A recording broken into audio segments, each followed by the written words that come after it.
Much. So I will start on time because I'm trying to kind of go through this deck in a timely fashion. Hopefully there will be an interesting discussion. Please feel free to ask questions in the middle. This is supposed to be a kind of a discussion as well. So hi everybody. My name is Majed. I'm going to present this on behalf of the Web Platform Identity team in Chrome.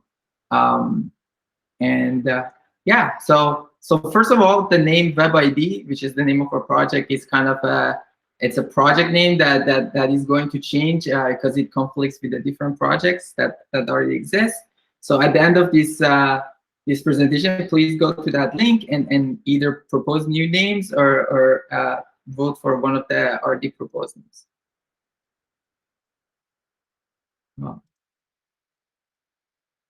So let me start with kind of explaining what is federated identity. Most of you have probably already kind of seen this on the web. This is basically when a website is using a user existing account with an identity provider to be able to allow them to log in and or access a certain service. This is very common. So a lot of in consumer sites, they use a lot of the big consumer IDPs, Facebook, Google, Apple, and Amazon, or a lot of these. But this is also very common in enterprise and education context, often to provide a single sign-on. So if you try to go do your accounting and your company is using a third party, it's most likely is using some sort of federated identity. Most common protocols for these are kind of OAuth, OpenID Connect, SAML. There's a whole bunch of them. One key thing about these protocols is that they basically build on top of the web. So they use some of the low-level primitives like link decoration and redirects and cookies to enable secure exchange of identities. And an alternative to this is kind of username and passwords. Generally, we think kind of the identity federation is a good thing because it's more secure and kind of enables it's a scalable, secure way for account management on the web. So what is changing? What is changing is that if you have noticed, the browsers are kind of shifting things to make the web more private. Unfortunately, kind of the way that some of these primitives have been working on the web makes it so easy to do wholesale tracking, kind of passive tracking on the web. And I put two links there. These are privacy model for the web and Chrome Privacy Sandbox. And kind of if you read those, you will see that and some browsers have already done this, and they have been kind of blocking third-party cookies and kind of the idea is that the browsers are intervening on behalf of user to make tracking harder on the web. And as part of that, they are cracking down on some of the primitives that the federation depends on. For example, third-party cookies. So third-party cookies, to just give you an example, are used for kind of session management for federation, or they are used for creating those personalized buttons that I have an example here, and they are also used for kind of social widgets. So for example, if you go to the New York Times, there's kind of a Google signing that shows up, and that kind of uses iframes and third-party cookies to kind of create those experiences. There is some other things like session management, logout, or refreshing those sessions. For the rest of this presentation, by the way, I have kind of used different colors to denote IDP, RP, and browser. So green is the browser, RP is the gray, and blue is IDP. So kind of consistently using these colors as well. So that's kind of one problem with the cookies. But in general, like inherently, federated identity is about exchange of identities across sites, and that's basically that's some of the concerns with tracking is basically allowing these identities to cross boundaries. For federation, it makes sense because it's providing a valuable service to the user. But you look at this picture, as you can see, there's kind of the email address that is being exchanged could be used by two different websites to join your identity and later find out that, hey, you have been visiting these websites. Another aspect of this is that for Federation to work in its current form, the IDP is present at each step of the way. And IDP is basically able to see every time you log into a website. And that's basically IDPs unintentionally are able to create a profile of the users. So kind of this is another set of problems that we are looking at. So our goal for the WebID project is to make sure that the federated identity is preserved as the browser are kind of moving toward a more private web. And also we are looking to kind of make it elevated, to make it even better for the user in both in terms of user experience and in terms of being more privacy friendly. So how are we thinking about this, or what is the approach? So at the high level, the approach is to kind of create higher level APIs for Federation. And so that allows the Federation to move to using these higher level APIs so that the browser can reason about what is this cross-site identity exchange is being done for, and so that they don't get classified incorrectly as tracking. And at the same time, that allows us the browsers to mediate on behalf of the user to make sure we increase the privacy and user experience. So there is two ways that we think about this. One of them is thinking about it from where we currently are and kind of moving forward as the more the browser are kind of changing into toward this more private web. The other way is to look at the final goal of where the browser are going and kind of work backwards from that. And the way that we imagine that future for more private web is that the user will be able to do these federated login use cases without any of these unintended tracking consequences that currently exist. Kind of, this is, you may have seen this, but like anytime we think about these hard, multifaceted problems, we fall back to the priority of constituencies for the web platform, which is basically users first, developers second, and browser third, and technical purity last. In this case, for the users, we want to maximize their tracking prevention and kind of allow them to kind of use their websites that they use the same way that they use. And kind of we're trying to preserve backward compatibility mostly for the websites because there's millions of them. But for IDPs, we are trying to make sure they can function in this kind of new, more private web. So let me go through. So there is I'm gonna discuss 3 large high-level proposals. We think all these proposals kind of stand on their own and they have different trade-offs. So I will go through these kind of proposals, the 3 of them. We call them permission-oriented, mediation-oriented, and delegated-oriented. They have different trade-offs, and I will kind of, as I kind of explain them, hopefully become clear. We don't think any of them will be kind of the silver bullet here.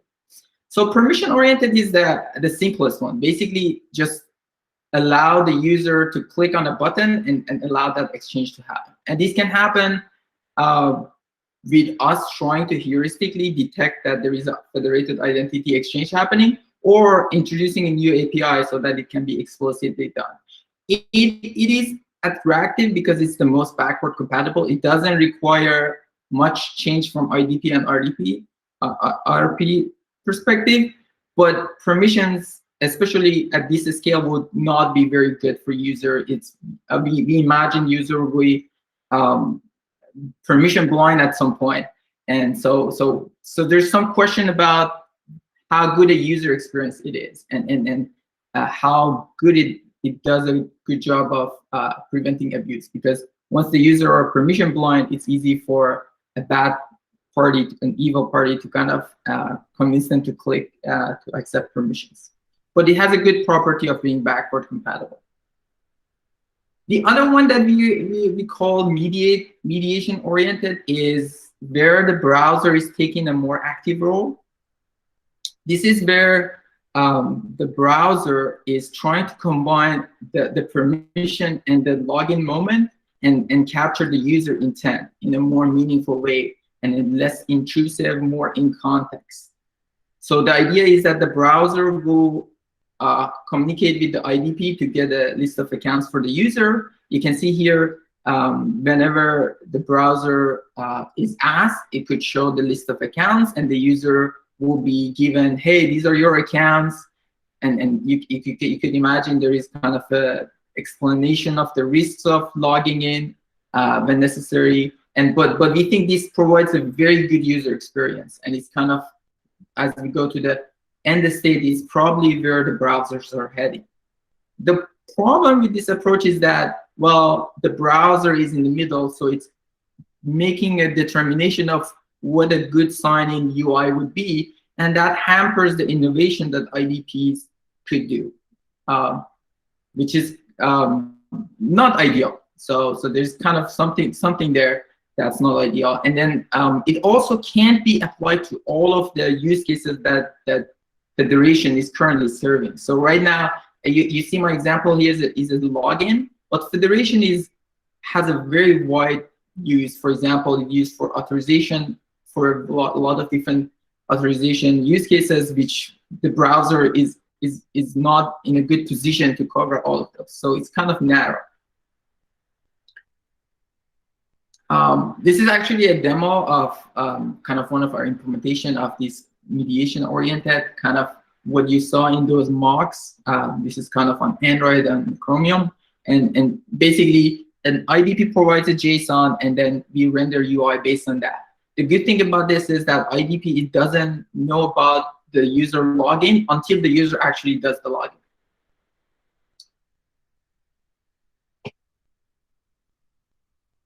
All right, so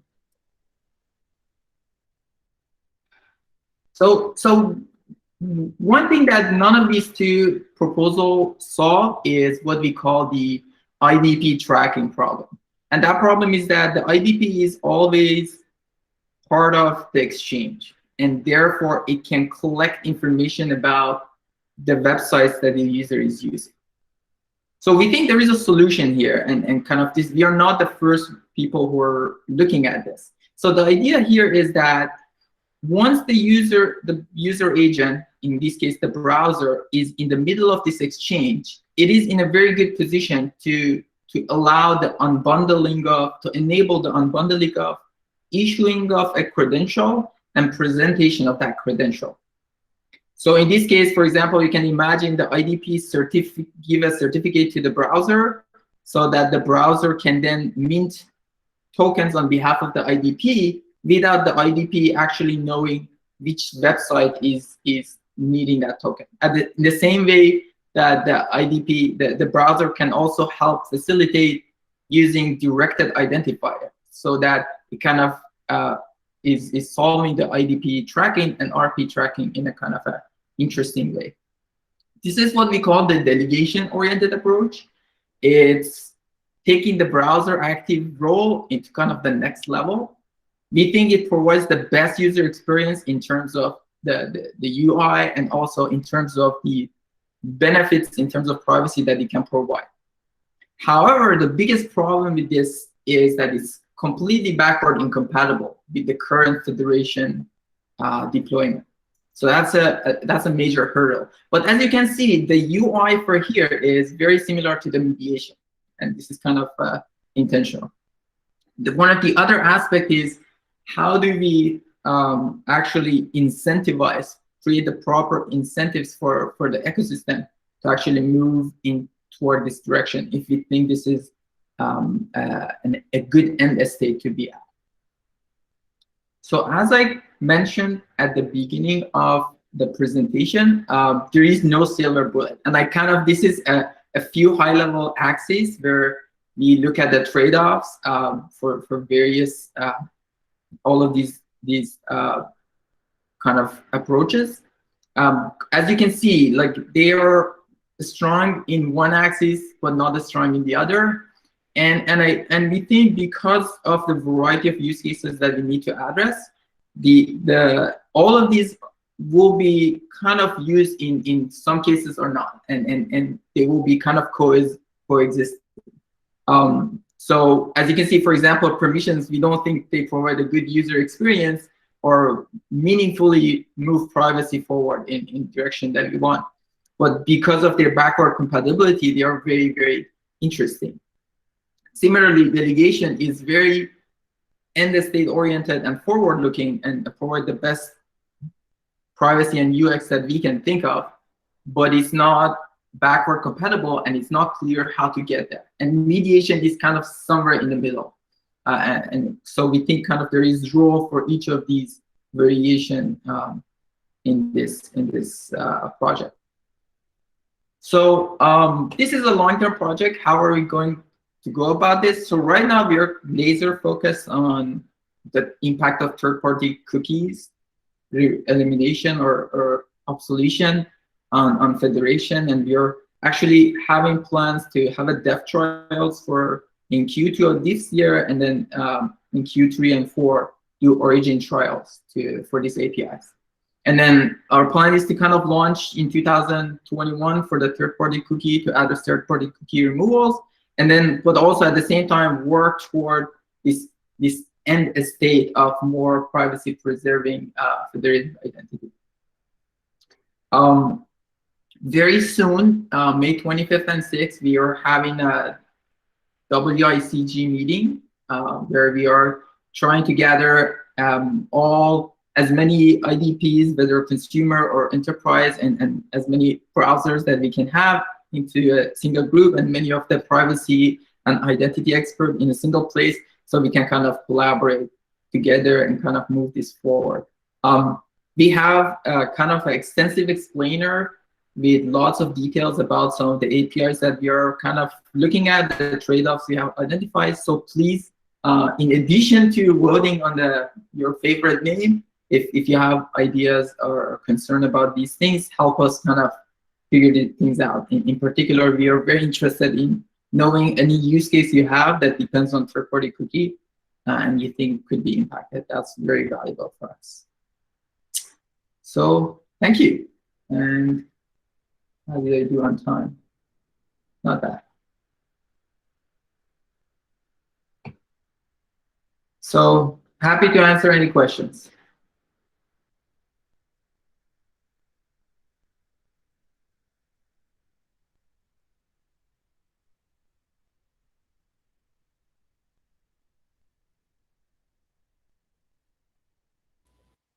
I think there's a few in the chat. Yeah, I'll read one out that's interesting. Someone asked, Kurt asked, could a browser extension detect the browser's auth UI shown here and figure out which IDPs are in use?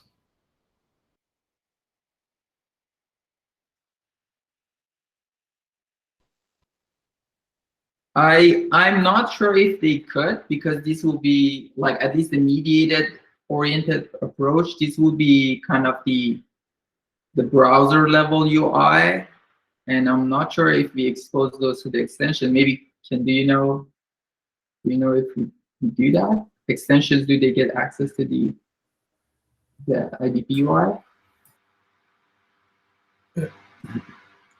I'm not sure I understand the question. Like, are we asking in the context of this, if we added this API, or in general, like right now on the web?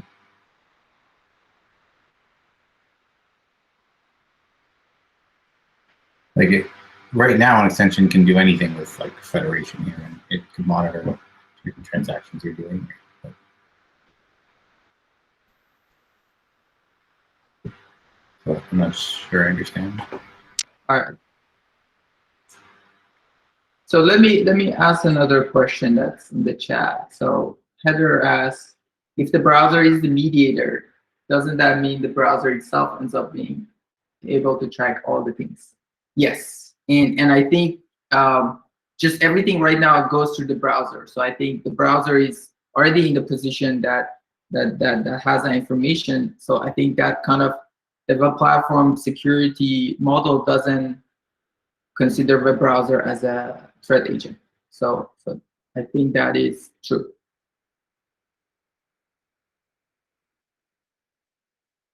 And yes, this is a significant change in roles versus today, and I think this is kind of one of the challenges, and kind of one of the changes in the dynamic of the equilibrium. And yes, that is true.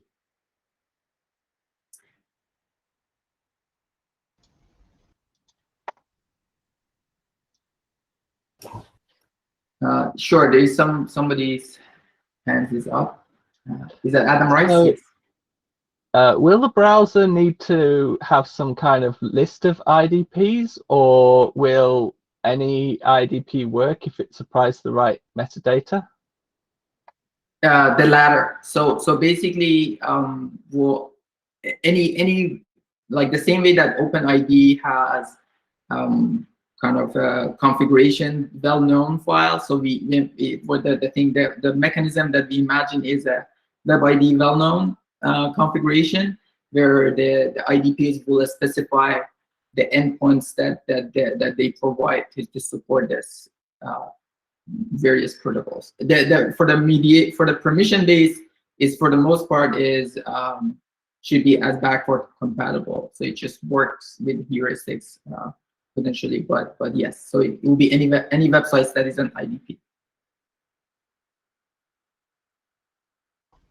Thank you.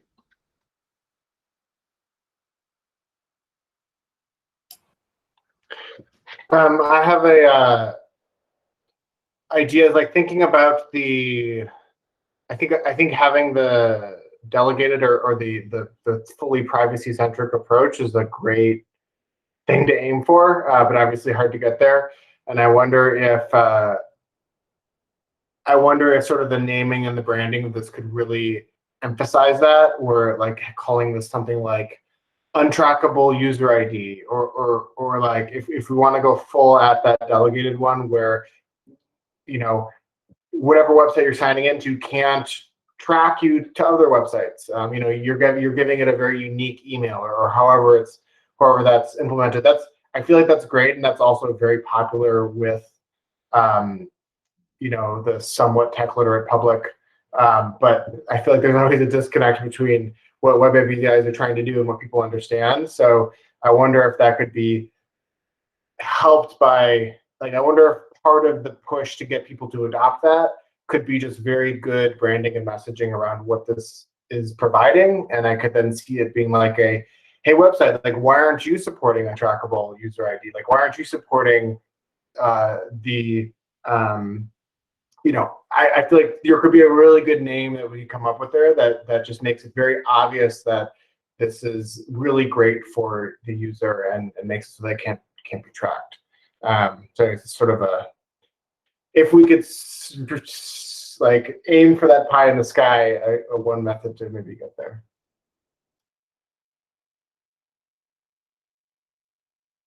Yeah, and I completely agree, and I think this is part of the reason that we think something like this could be kind of successful is the changes in the ecosystem that I think kind of there is more demand for privacy from user, and the browsers are kind of acting on that. So I'm hopeful that there is a market for this, and there would be incentives from the market perspective to kind of improve, like to create demand for this, and it's not something that the browsers are forcing, but it's also the browser are kind of addressing user demand, which I think is to some extent there, but I agree that making that kind of part of that is one of the hardest problems here that we are trying to kind of solve, is figuring out the right incentives, right, structure for this to work.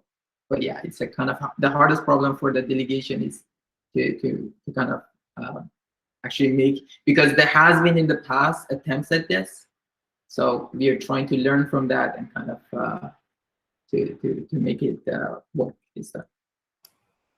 Yeah, I just if I imagine a world where, like, let's say all the major tech reporting actually understands this, and EFF understands this, and it's something that's understood as something very privacy centric and so much better than what we have, then I could see that possibly working out. So that pressure could make RPs adopt it. But I feel like that's a big ask that could happen. Yeah, and then there are other aspects of it. Is like we're trying to kind of like customer service. Like there's some actual real use cases where the actual email address of user is needed. So we're trying to figure out all the right mechanism to make it practical, so that kind of most use cases don't need it, don't get it, and if you need it, there is a reasonable path to get that. So it kind of makes it practical. So we are trying to understand some of the difficulties with the directed emails and some of these questions to make it more practical as well for RPs to adopt.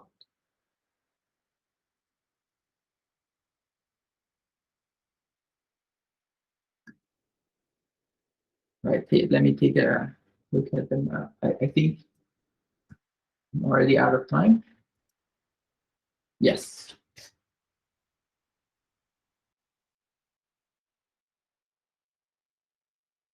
All right, so I'm out of time, and so I think thank you very much for joining, and you have my email, so please feel free to reach out for question, comments. We appreciate any feedback or ideas you have. Thank you.